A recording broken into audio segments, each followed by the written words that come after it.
Okay, so there are technically only 28 magic types in the game, but some people have been unable to resist carving up the larger groupings and splitting them off into their own independent studios or something, which is a precedent the game itself has already set by taking incantations like Placidusax's Ruin and sticking them in a corner somewhere like a mother ashamed of her sociopathic son. So I'm not fully confident in the deck I'm playing with today, but it seems most people are fine with this, and even if you weren't, I just pressed the public button about 27 seconds ago and there's not shitting fuck I can do about it. 213 spells in total, all lined up and accounted for. God damn it, why did I say it with a number? People are just gonna ask for it now. On the surface, there doesn't seem to be too many points of comparison between something like the Glintstone family and its Carian neighbor, but content has been added, patch notes have come and gone, and the gap in power between some of these have become noticeably wide over the years. Almost as wide as the historical landmark-sized canyon of distrust between you and your ISP that I'm gonna talk about for the next 70 seconds. Hey, do you like privacy?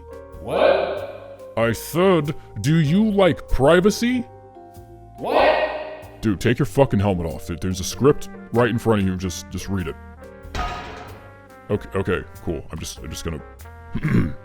Do you like privacy? Oh, this is a script for that Nord partnership thing we're doing. Yes, that is the script. Yes. You know, Nord is probably the easiest VPN to use. It's got a lot of these handy one-click features that make it easier to navigate than other VPNs, and they have a global network of servers too, which doesn't just mean more locations to link to, but the massive amount of server volume also means users get considerably faster speeds than other options that usually take a huge chunk out of your bandwidth. avtest.org actually verified this using speed tests with multiple VPNs. We should have a link too that gives you 4 extra months if you sign up for a 2-year deal. So, would all of that mean to insinuate that you do, in fact, like privacy? But, well, what kind of question is that? Of course I do. Especially when it feels like it's being threatened more and more every day. Companies are trying to pull fast ones on their consumer bases now by implementing forced arbitration that takes away your ability to take action against companies that harvest your data, allowing them to just do whatever the hell they want with it without any legal consequence.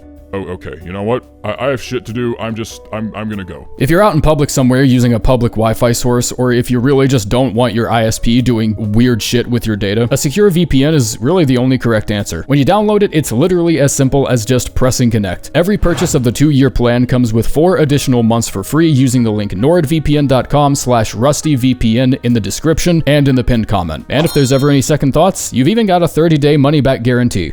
Number 31, Loretta sorceries. A small pair of sorceries so uniquely plain, forgettable, and flat-out ineffective that the argument over whether or not it should be even considered its own subtype never actually reached a conclusion. Most of us kind of just forgot about it and realized incantations were more fun anyways and just stopped giving a shit. It's not even the best 2-spell subtype. You've got the Clayman sorceries to take advantage of slow, lingering projectiles that make it easier to line up multiple spells on someone at once. We have the 2 vanilla full moon sorceries with invaluable debuffs, the 2 Miquellan incantations where at least one of them are good, and even the divine incantations come with their own little pocket of niche advantages that admittedly don't matter like 80% of the time. The Loretta subtype is a visually appealing pair of spells that unfortunately get left out by the game's own design. They don't get boosted by any of the Carian catalysts, their DPS gets outperformed by plenty of other basic sorceries, and it took FromSoft a whole year just to prevent the bottom left arrow on Loretta's mastery from scraping its forehead against the floor because that's how little people cared.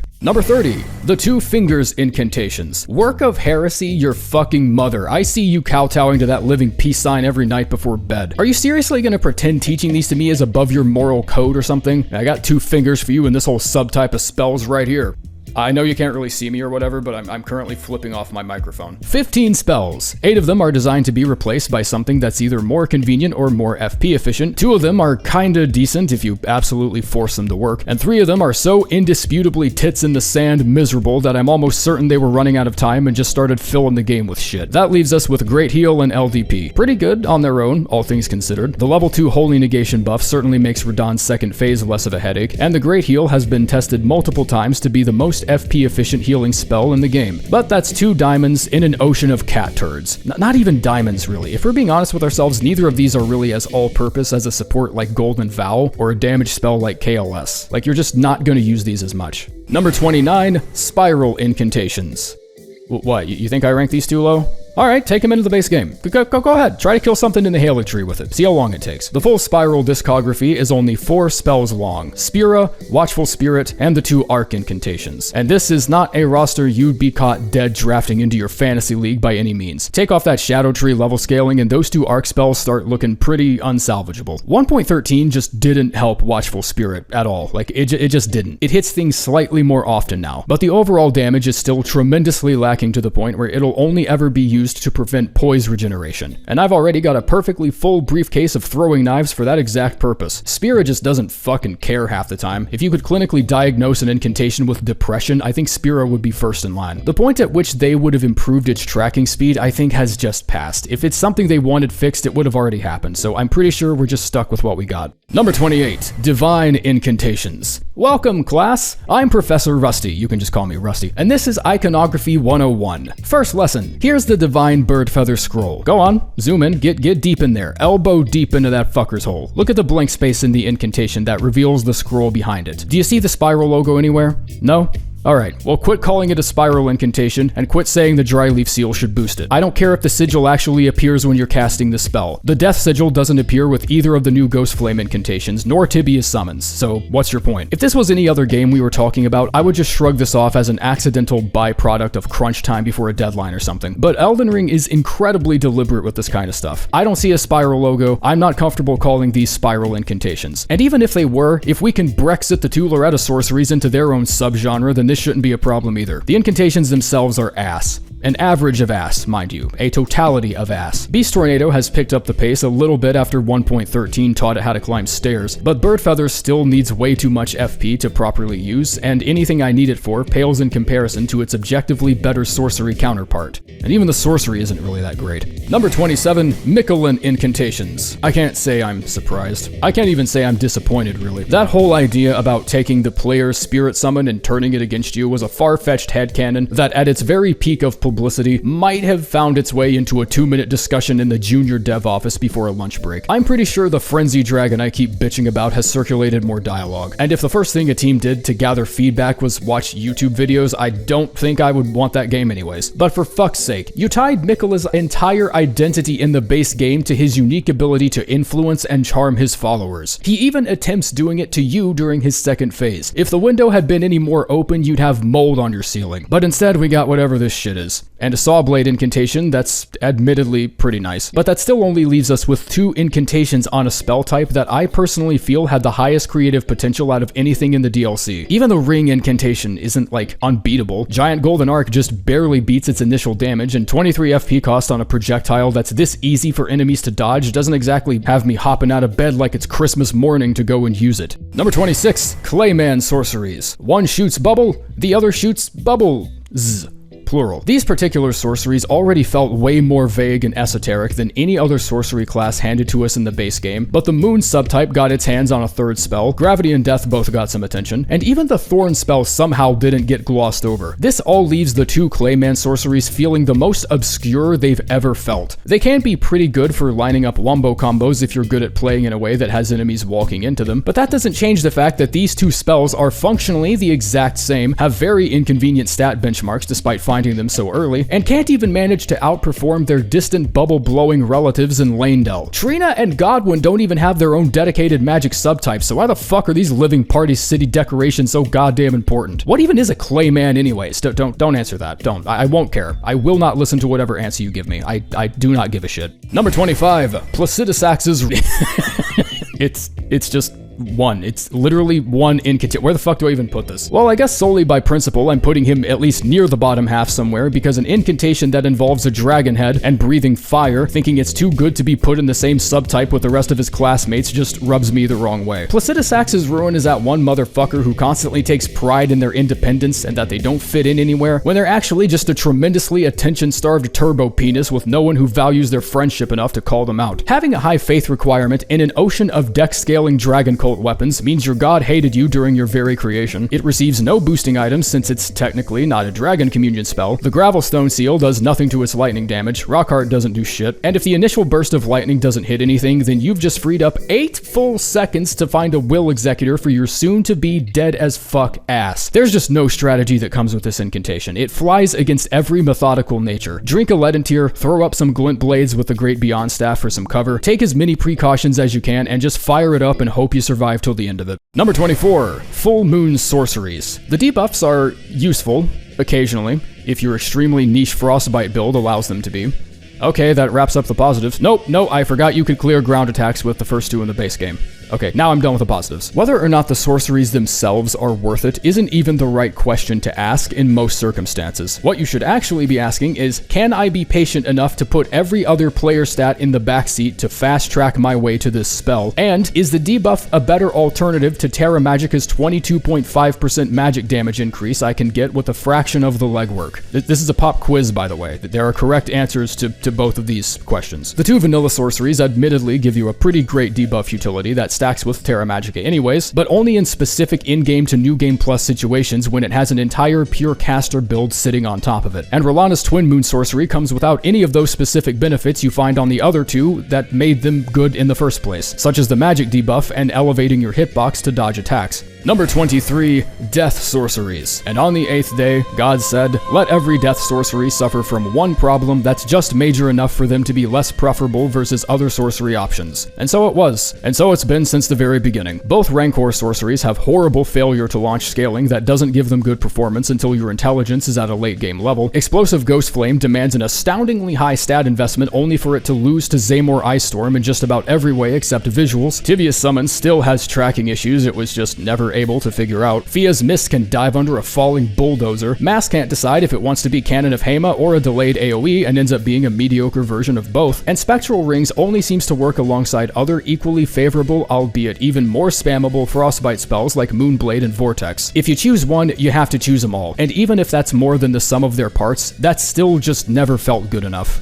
Number 22, Thorn Sorceries. Yes, I did predict the downfall of impenetrable thorns. No, I shouldn't get points for that, nor should anyone else, because that's like predicting the end of a movie you've seen every weekend since it was in theaters. I would be less confident in my predictions on Ubisoft stock. Whoa, what did they do to impenetrable thorns? That's like an 80% damage decrease. Look how they massacred my boy. It must be wonderful living life as a person this dense. Your brain just dumps everything you learned when you go to sleep and you wake up and every day is like a whole new adventure again. Fuck. Mantle of Florence can obviously shove it, but it's honestly not like the other 3 are completely incompetent. They still fulfill a very specific sorcery niche that can be sort of fun to play around with, even if loading out with impenetrable thorns just makes you look like you took a break from the game for 5 months and missed all the patches. Number 21, Blood Oath Incantations. You guys are gonna think I'm off my goddamn nuts, but take Blood Flame Talons and just leave the rest alone. Yes, the one incantation I once ranked 85th out of the 101 base incantations. Truthfully, it's come a long way. Talons has left the rest of its Blood Oath family to such a noticeable extent that its disappearance could legally be considered missing. Swarm of Flies got a nice dose of pest control all the way back in 1.04. Blood Boon and Blood Flame Blade have always been decent at best, and Furious Blade being a post-game incantation, as in further back than Light of Miquellan, is so headachingly uninspired and inferior to everything else that it can only be saved by chaining it with melee sorceries using the Staff of Great Beyond. The incantation subtype has never had its own boosting item, and they had the opportunity with Ansbach's attire, but decided it should only boost skills instead, the one division of Blood Oath abilities that indisputably needed it the least.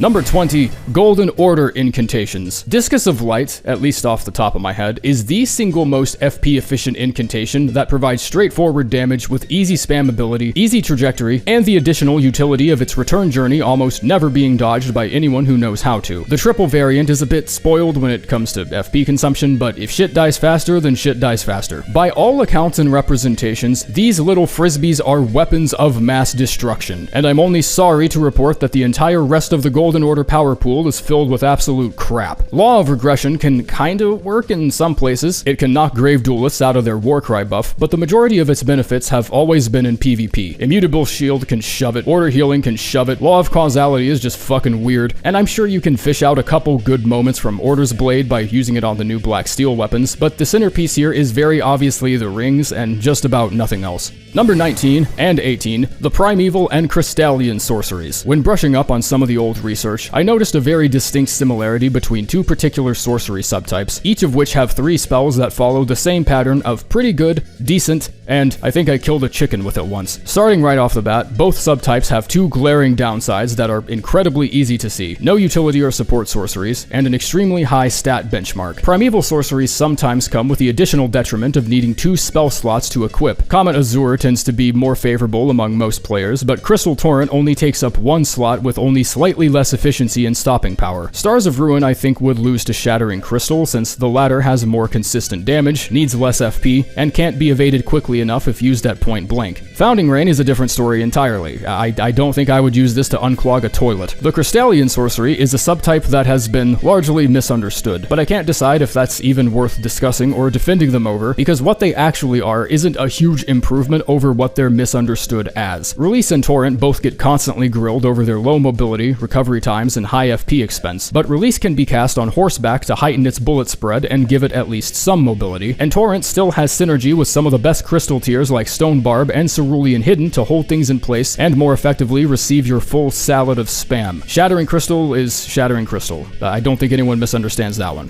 Pretty obvious. Release also has 5 shit-a-majillion hyper armor for like no reason. I don't ever remember being knocked out of it, and looking through footage, I didn't see it happen once, so that's another plus. Number 17, Bestial Incantations. So is Rugale a part of this group or not? It's listed as a Bestial Incantation in multiple different sources. It gets grouped with the Bestial Incantations in the menu, and it even shares the same low faith benchmark characteristic commonly seen on other Bestial Incantations, despite being found in the post-game. But it doesn't get boosted by either the Cinquedea or the Clawmark seal, states in its description that it's more akin to the divine invocation of the Hornsent, and on the Pelt of Rava, the word incantation is pluralized, leading me to somewhat believe there's an entire spectrum of unique Bear Communion bullshit that just never made it into the game to begin with. So my only logical conclusion is that someone on the team wrote the lore, realized it fit in with nothing else, but still thought it looked way too cool to not include somewhere. Aside from that, pick up Stone of Garank, pick up Bestial Constitution, and just keep on driving and don't look back. Sling just isn't worth it anymore. Both Claw incantations never have been, I'm pretty sure, and the regen from Bestial Vitality doesn't even scale with Faith like all the other regen spells do. Number 16, Erdtree incantations. A lot of material to work with here, and probably the longest amount of time I actually spent deliberating where it should go. Cast a wide net, catch the most fish. No subtype in the whole game does it better than this one right here. You want support? Here's an ass ton of damage negation spells, all with 60% efficiency and a reasonable FP cost. They even work for your friends too. You want damage? Here's a giant black sword made literally of death. Goes well with your cute dinosaur tail and porcupine quills. Utility? Wrath from Afar. Healing? Shitloads. The Erdtree subtype is home to some of the most reliable failure immune support spells like Golden Vow and Heal from Afar, but it's also the proud owner of the Bloom aspect and Minor Erdtree, 2 of the biggest biohazards to have ever been spat from the DLC's freshly unbrushed mouth. Elden Stars has continued its record-breaking reputation for longest time spent as a laughingstock, and all the remaining ones like the Breath aspect and Land of Shadow are just kinda there. Like, they're not terrible. They're not exactly signing record deals or anything, but if they're on the radio, I won't like go out of my way to turn it off or something. Number 15, Servants of Rot. There's no way they had a blueprint for any of this shit before they started working on it. Man, we got 2 new incantations, the Poison Hand, TPFB, an entire non-skippable boss that drops a pink oversized vegetable skewer nobody gives a shit about, and we already had the Kindred Talisman from Vanilla, one of the best attack boosting talismans in the game. I think this subtype officially has everything except a seal that can actually boost the fucking spells. No Kindred Seal or Aeonian Seal or Seal of the Bud, nah, we get none of that shit. The sheer almighty almighty capability of the 2 Pest Thread incantations notches up the total score of everything else so much that I can't even bear to put it anywhere less than the exact middle. But when all the other Servant of Rot incantations only scale with faith, flying against other thematic elements the rest of the status incantations have worked so hard to maintain, it just feels wrong, unintentional, and fucking stupid. Number 14, Night Sorceries. Night Comet never really stopped being dumb. I think most people just forgot about it and stopped using it to preserve their honor. But the Night subtype of sorceries is actually a bustling assortment of trickery, anti-mage utility, and area denial. Whether or not it does those things effectively is up for whoever feels called to debate it, I guess. But there's no way this hodgepodge of disorganized practicalities is bad enough to overshadow the raw kingliness of the 2 main attractions over here. Although Unseen Blade may seem to take that as a challenge. There are some clear winners and some clear losers here in this section, but focusing a build around the Night subtype unfortunately doesn't leave you with too many offensive choices. If for whatever reason, somehow, you have your gamepad lodged far enough into your anus that Night Comet just comes up short, nothing else in that kit is gonna save you. Number 13, Cold Sorceries. Cold Sorceries are a special case. Not only does half the subtype lineup get hot potatoed back and forth between like 3 other magic classes for some reason, but instead of getting a staff as its main boosting item, we get a goofy shit-ass hat that blocks half the screen like a stray newspaper flew into my windshield driving home from work. Adula's Moonblade is really your only powerhouse item here. Ice Storm has some hair on its chest, but there's really no competition as far as damage is concerned. Ronnie's Dark Moon, another cold sorcery, can make everything else in the kit work in tandem due to its magic negation debuff. I have my own gripes with Freezing Mist and Ice Crag, but really the only spell dragging down the average by a significant amount here is Frozen Armament. That's really the only stinker in the group. The DLC also gave us a grand spankin' total of zero cold sorceries. So it will continue to stay the only stinker in the group, because I guess the cold sorcery lineup has figured out that you can't receive criticism if you just don't show up. Number 12, Magma Sorceries. Its 2 flagship sorceries both travel in a straight line with a slight gravity arc, so right out of the gate they're gonna have to put in some real effort if they want to fuck these up. And believe you me, at one point in time, they put up a good damn fight. Gelmir's Fury never seemed to hit anything for a long while until its spread finally got evened out a little, and Rykard's Rancor was just a passing afterthought. A spam email ignored and filtered out by an overwhelmingly large majority of the player base due to it competing with Blasphemous Blade. No, I'm not duping the remembrances, and neither are you because you're too lazy and you just want to play the rest of the game like everyone else. Talisman of the Dread gives this subtype some extra water wings to keep them afloat against the DLC's heaviest hitters, but their performance still isn't optimal. They're easily boostable with talismans and crystal tears and such, but a lot of what makes these sorceries so comfortable to build yourself into is that it is the fire damage niche for sorcery builds. The Magma subtype brute forces itself into your preferences solely on the principle of being fundamentally different from everything else. If you're a sorcerer who grows tired of slinging around magic damage, a pilgrimage up the mountain is literally the only other option the game gives you. Number 11, Fire Knight Incantations. I have a very odd advantage to bring up with the Fire Knight Incantations that I don't think is appreciated nearly enough or even thought about. There may only be 3 of them, but not only is every single one of them at least kinda good, but their locations are also very close in proximity to each other. Get the Fire Serpent near the library with the shades in it, get Rain of Fire from Salva, get the Orb from Mesmer. 1 Winged Serpent Helm and Fire Knight Seal later, your Mesmerflame Incantation build is officially done, and it took you no more than a couple hours of housekeeping from start to finish. I like subtypes like this. The only major gripe I tend to have with these is the slow realization that you've been served a classic FromSoft lowball when it comes to the stat benchmarks. 16 Faith is perfectly reasonable for the Fire Serpent, as is the case for most straightforward fireball spells, which makes the requirements of the remaining 2 look significantly more ridiculous by comparison. Additionally, there aren't any support or utility incantations here, but then again, they aren't exactly starving for one, since FGMS is probably already in your loadout. Number 10, Dragon Communion Incantations. There aren't too many things you can do to someone that loudly trumpets get bent bitch like microwaving their skin with the flames of a disembodied dragon head, but there are certainly more efficient ways to do so. However, if you consider yourself to be of the Dragon Communion fan club, that's just never something you're gonna give a shit about. Popping a cerulean flask right after breathing cosmic turbo syphilis down someone's throat because you just know you need it is a reflex you can't even fight anymore. That FP bar might as well not even be there. Cast, swig, you'll be doing a lot of that with a Dragon Communion build. For every every Dragon Maw on the lineup, there is also a Dragon Claw. For every Grail's Roar, there's a Bale's Tyranny. This subtype consists of some of the mightiest 18-cylinder hydraulic press machines you can get your little claws on, but also a secondary lineup of underwhelming spells that aren't exactly bad. They aren't even mid, really, but there's just some fly in the ointment to using them that makes them less preferable. The incredibly long recovery time on the second Dragon Claw cast, for instance, or the general indecisiveness of Ghost Flame Breath. The lack of utility outside of look at all this goddamn damage doesn't really help out the subtype either, but the elemental variety and the invaluable debuff attached to Grail's Roar make it to where you can put together a pretty decent build out of them alone. Number 9. Fire Monk Incantations. This subtype comprises the 3 incantations that don't have the Giant's Flame sigil when casting them. This includes Flame Sling, Catch Flame, and Fire's Deadly Sin. Another easy way to remember this is that if it doesn't have an exclamation point or a capital O somewhere in the title, like the very name of the spell itself is about to let loose with a sea shanty, it's probably not a Giant's Flame incantation. Once again, only 3 to select from, but at least 2 of them are certified nut slappers, and the third one still has some pretty niche benefits like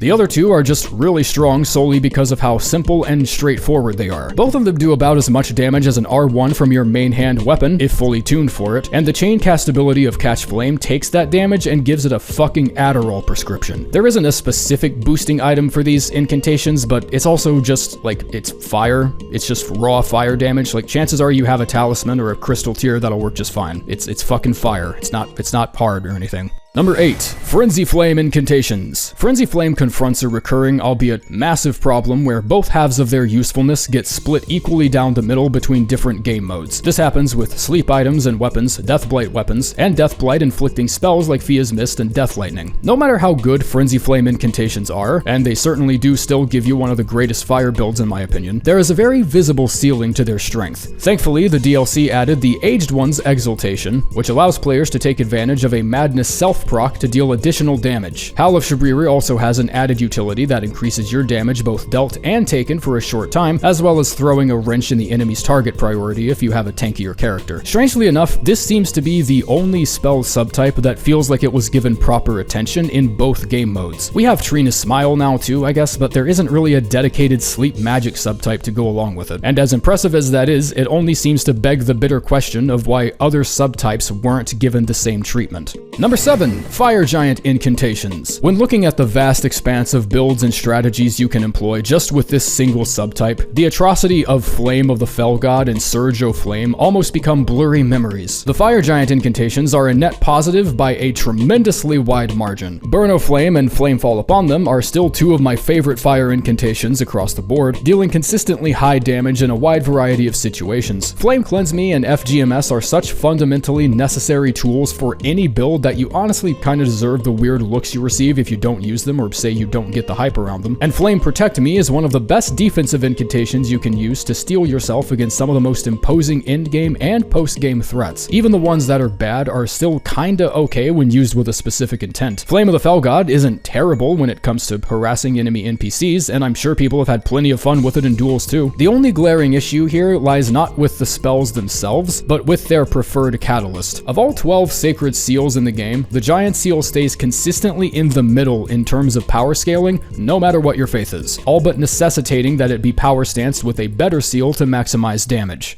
Number 6, Godslayer Incantations. I know a lot of people probably expected these to be at the top, or at least hanging out near the top position, and they're still pretty great. That Black Flame debuff is still really mean against just about everything it needs to be, but I'm going to prove to you why these incantations may not be as all-purpose as you think, especially when it comes to DLC content. Yep, we're heading into the parameters again. Going into NPC param and scrolling all the way down gives you a unique enemy parameter called HP burn damage rate. You'll also see that just about all DLC bosses I could find, even those considered optional, have this modifier set to 50 instead of the usual 100. And the DLC's biggest 3 threats, Bale, Mesmer, and Radon, have it lowered even further to 35. Now, most of you have already made the connection to what this parameter does and why it's important given the context of what we're talking about, but I'm going to show it to you anyways just so we can verify it. It's not exactly a straight 50% damage cut because I'm assuming the initial impact of the fireball isn't affected, but that's still like, Jesus, that's a lot of damage per fireball you're missing out on. I feel like a common counter to this would be that the DLC is not only an optional part of the game, but also a small fraction of it. But that doesn't make sense to me because the Black Flame debuff gets better against enemies with higher max HP. Yes, it's a small part of the game, but it's also post-game, the one part of the game where Black Flame incantations would ideally perform best. I don't know, this paragraph doesn't need to be this long. I'm not writing an academic journal on why scouring Black Flame fucked my mom or something. I'm just pointing this out in case there's someone who thought they were crazy for thinking Black Flame suddenly got significantly weaker in the DLC. You're not crazy,